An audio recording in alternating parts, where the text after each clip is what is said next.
Oi! Welcome to the Not So Grandstand podcast. This is the TFU. Yeah, you killed it. No. So, Okay. But okay. Man City, Man shitty. Mwah. are they going to League 2 Oh. or League 1 Oh. or the Championship? Oh. Or the Champions League. No. No. Niggas in trouble. So, Nigga. if you've lived under a rock for the past week, you wouldn't know, but you should. Man City got a 30 million fine and a 2-year ban from the Champions League, with lots of possible other rumored punishments for breaking the financial fair play rules. Why are you clapping, bro? Both of you. Because they suck. I just think we shouldn't celebrate it because there's still like 3 courts that Man City can take this to and drag this whole process to, because they're gonna take it to CAS, what is it, arbitration, whatever. The Court of Arbitration Sports. If they don't do, if they fail or whatever, they take it to FIFA. If they don't do well at FIFA, they take it to Switzerland or somewhere. Yeah.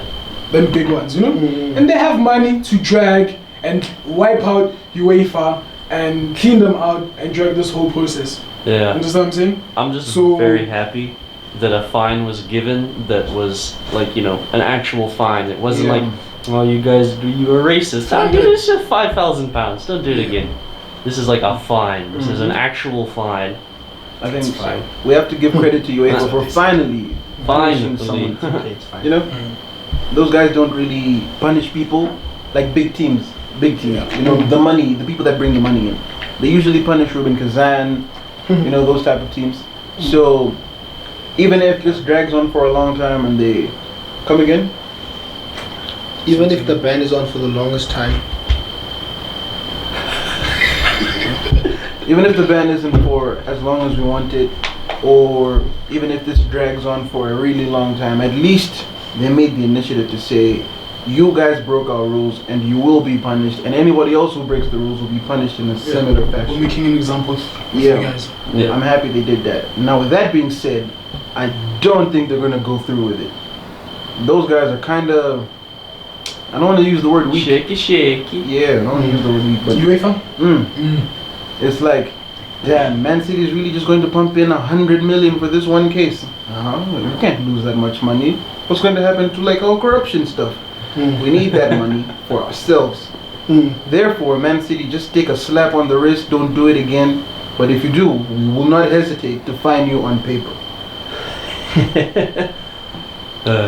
Also, I think that the whole 2-year ban, it's nice to say, but it's all optics for UEFA. This is just saying this is a big scalp. And I think that they'll be okay to settle afterwards. And when they do settle, it'll be good for them too, because then they'll have one of the best and best paid, greatest teams ever playing for their competition. So I don't think that they would be that willing to like take this all the way, because I mean they are kind of harming themselves too. Yeah. In the past, they have banned like Big how teams. English football was just banned from European football as a whole. Yeah. So maybe they're trying to return to those days, but Yeah. I just don't see it. Yeah, it's just from how weak all the other punishments and how non-existent they've been recently. So it's just like, probably not. But I hope it goes through. I hope the punishment is fulfilled, and so that teams can go, okay, maybe it's serious now. Maybe we actually have to follow the rules and do the right things. And now, speaking of the rules, what do you guys think of Yeah. this? What do you guys think? I mean, FFP has come through. It has led to teams making money, record profits all around. Everybody is, not everybody, but a lot of teams are sustaining themselves, whereas in the past, it was just their owners pumping in money. Yeah. But we've also seen teams, go bust because people couldn't pump in money. Yeah. So that's like a drawback. And teams like Man City and PSG were blatantly disrespecting the rules for years before this moment. So what do you guys think about the rules? Is it like worth it? Do you support it? I'm on the fence, because like as you said, like these people like investors come, they pump in money to the club. It's good for business. It's good for competing in the sports. But like at the same time, it's also bad in terms of competition because it wipes away competition to some degree. You understand?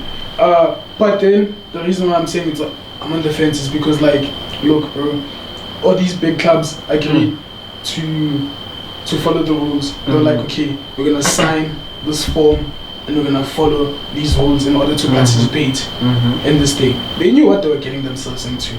So it's like if you're gonna say you're gonna follow these rules, why break them? Understand? You knew that, okay, look, you have money, you have everything, why break the rules, bro? Understand? So it's a 50-50, you know.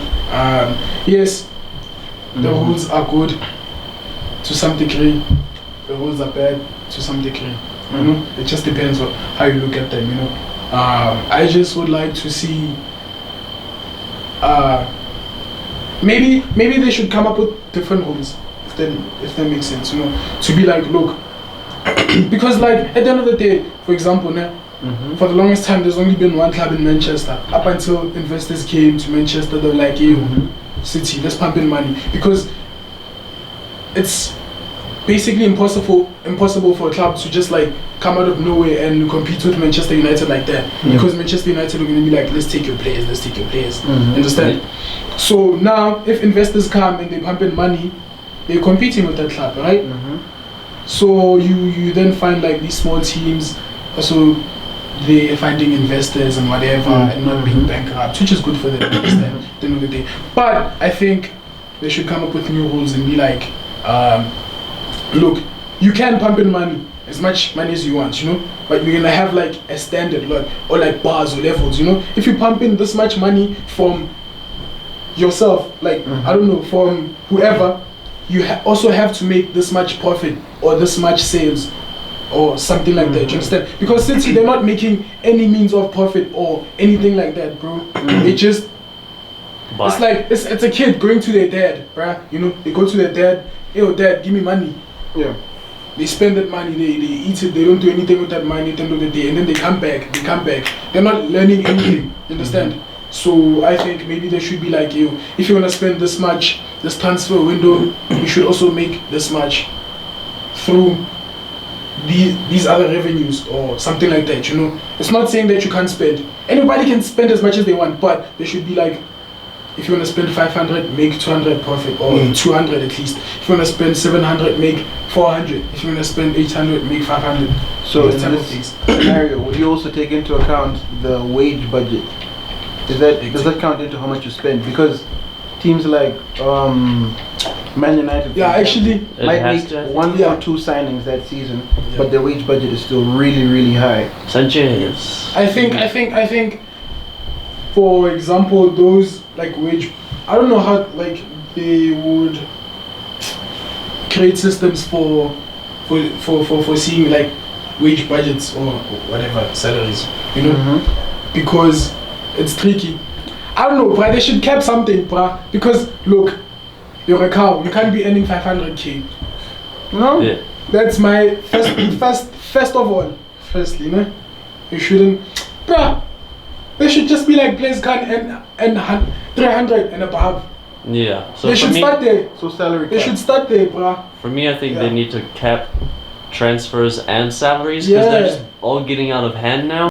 And then it would be nice for like Mbappe to be able to move based off of how good the club is, the club's vision, where they're going, where they're at, how much he likes the club, rather than Real Madrid are the only one that can afford me.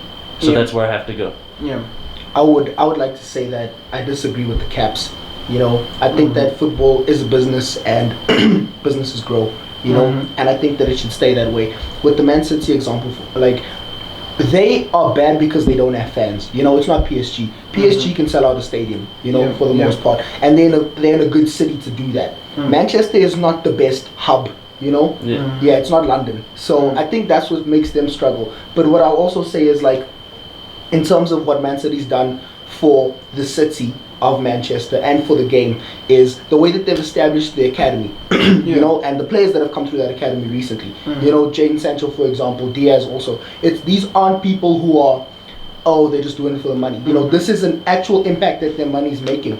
And I feel like to take away a player's salary, right, or to cap it, or even to cap a transfer, is also kind of, it's stifling the competition. Because yes, okay, maybe Real Madrid are the only team that can afford Mbappe, and that's kind of shitty. But I also feel like by capping stuff, you're kind of stopping the growth. You know, because if I'm saying like this, the cap for transfers a certain amount, that means that let's say Leipzig can't buy of a certain amount because of a ratio, right? They're not making as much, whatever, right? I'm saying the fact that Leipzig can buy X amount of players for X amount of prices and then sell them off at big amounts, that's recycling in their club also. You know, those big fees are what's pushing their business and their club to get better. You get what I'm saying? So I think that with that, I definitely would like the competition to be as open as possible, just like you guys. And Mbappe should be able to move to wherever he wants to move to. But I think that if Mbappe really does want to move, he'll wait out his contract and he'll go. That's my opinion. Hand in your transfer request and dip, you know? I think to a greater extent I agree with what Tino is saying, because there's a lot more money in football now than there ever has been. So to say we're capping it at 300, which was the most money paid to a player 5 years ago, you know, is really weird when you know that everybody's making more money than they've ever made. You come last in the Prem, they're getting more than teams would get for winning the league 3 years in a row. It's like, it's crazy. So people should still be allowed to make what they make, but definitely put the system in control. And I mean, it doesn't always stop development. Clubs like Leipzig, Atalanta, who just won their first Champions League knockout games, and this is their first time in the knockout rounds, show that it's possible for you to grow within this same market where Real Madrid will be able to pay fees that you guys will never see. So it's like, it's possible, but maybe it's difficult but still possible. So I think it doesn't stifle competition per se, but it most definitely does protect those big teams that already made their money or already had investments made before, like Chelsea and Man City. So I think something better than FFP, or to tweak it a bit, but definitely no caps. I think most importantly they need to follow through on rules and regulations and punishments. There's no point in any system if the system doesn't work. I think I agree with all of you guys' points. If we could just make it one thing, work, everyone is happy. But like with the capping thing, what I was trying to say is that, look, bro, if you're a cow, don't end at 200k. But then who decides who a cow is? Bro, you haven't been playing 5 weeks. You nice. So you're saying, like, you know, for example, with Sanchez. So Sanchez, he comes in. He's potentially one of the best players in the world. He's one of the top left wingers, whatever. 500k a week. We got a great player.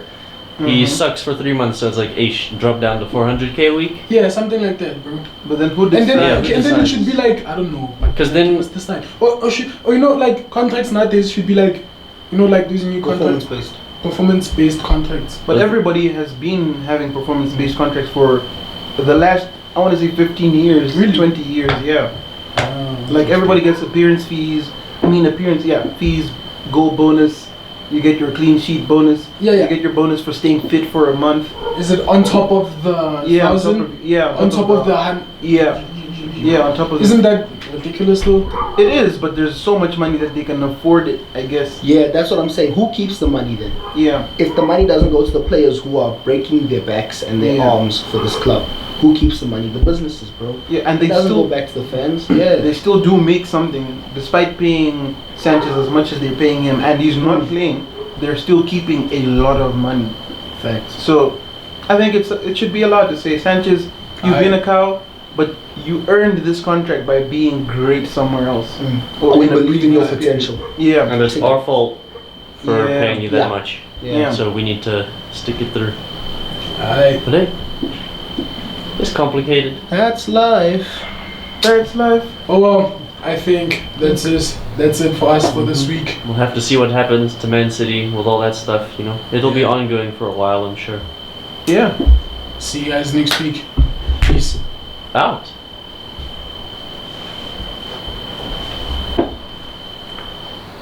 If you can smell what the rock is cooking. Is that the same song? No, it's not. Charles Benjamin. I don't know. If you smell What the rock is